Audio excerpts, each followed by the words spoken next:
Hi, friend. Welcome back to Elisha Space. I'm Elisha, a counselor and trauma informed practitioner. And around here, we don't stop at just coping.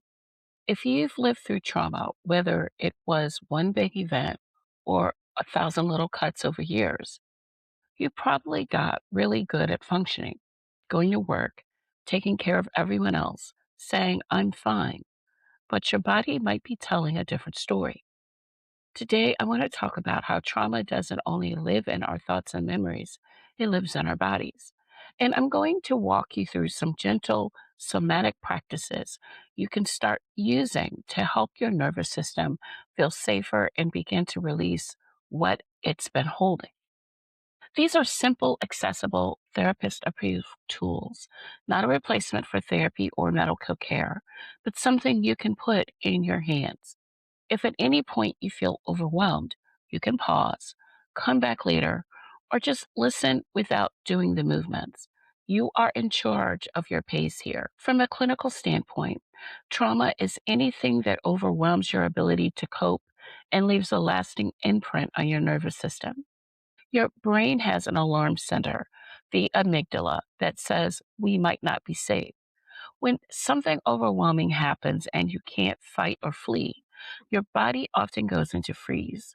That survival energy gets stored. That can show up as a tight jaw, shoulders up by your ears, knots in your stomach, feeling floaty, disconnected from your body, or randomly crying or snapping and thinking, where did that come from? Your nervous system is not just being dramatic, it's being loyal. It's trying to protect you with the only tools it knows. For my Christian friends, this isn't about replacing prayer or faith. It's about honoring the body that God knit together and partnering with Him in the healing of your whole self, body, mind, body, and spirit. Somatic practices work because they speak in the language your body understands: breath, movement, sensation, and gentle attention. Let's start with something you can do almost anywhere. The first tool is for when you feel anxious, overwhelmed, or like you're leaving your body. If it's safe, look around the room with me. We'll name 5 things you can see, 4 things you can touch, 3 things you can hear, 2 things you can smell, 1 thing you can taste or are grateful for. So let's do a quick version together. 5 things you can see. Just notice them.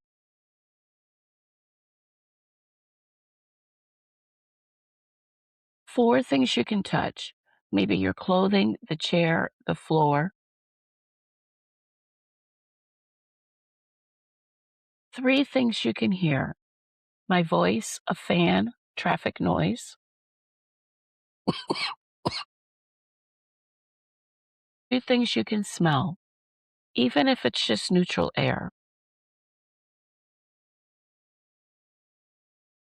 And 1 thing you can taste, or 1 thing you're grateful for in this moment.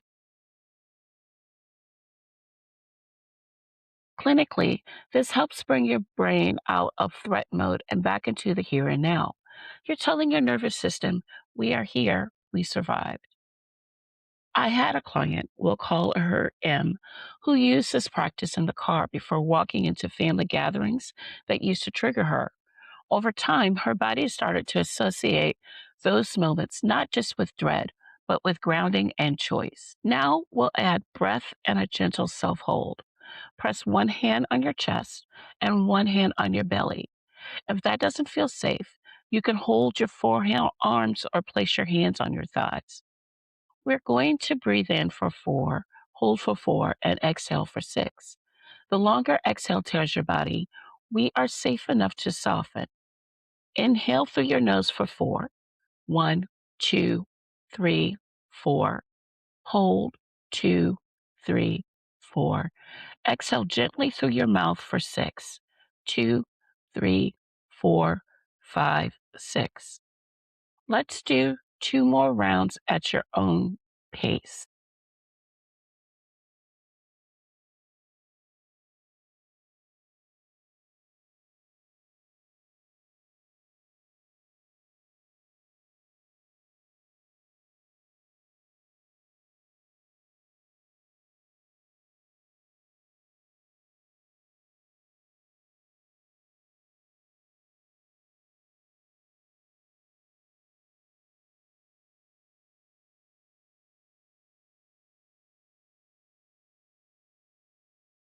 Notice any tiny shifts?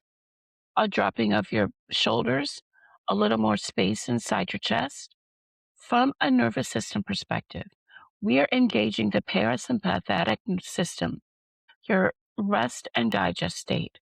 The hand contact adds a sense of containment and safety, almost like saying to your body, I'm here, I'm holding you. Spiritually, you might pair this with a simple phrase. You can inhale, be still, exhale, and know, or any truth that reminds you that you're not alone. The last one is a very soft movement practice to help your body notice the difference between tension and safety. If you're able, sit or stand with your feet on the ground.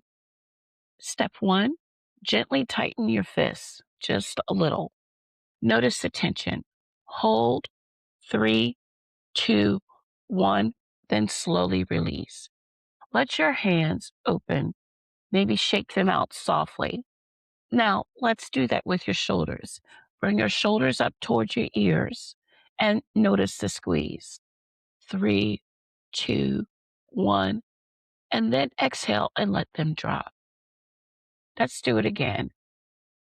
3, 2, 1, exhale, let them drop. This moving back and forth between a little tension and softening is called pendulation. It helps your nervous system learn I can feel activation and then I can come back down again. Someone I worked with used this before difficult phone calls. Over time, their body stopped going straight into freeze because it had practiced this tiny wave of up and down instead of staying stuck on high alert. If at any point movement brings up too much, come back to the breath or the 5, 4, 3, 2, 1 grounding. You get to choose what's right for your body today. Needing these practices does not mean you're weak or behind in your healing.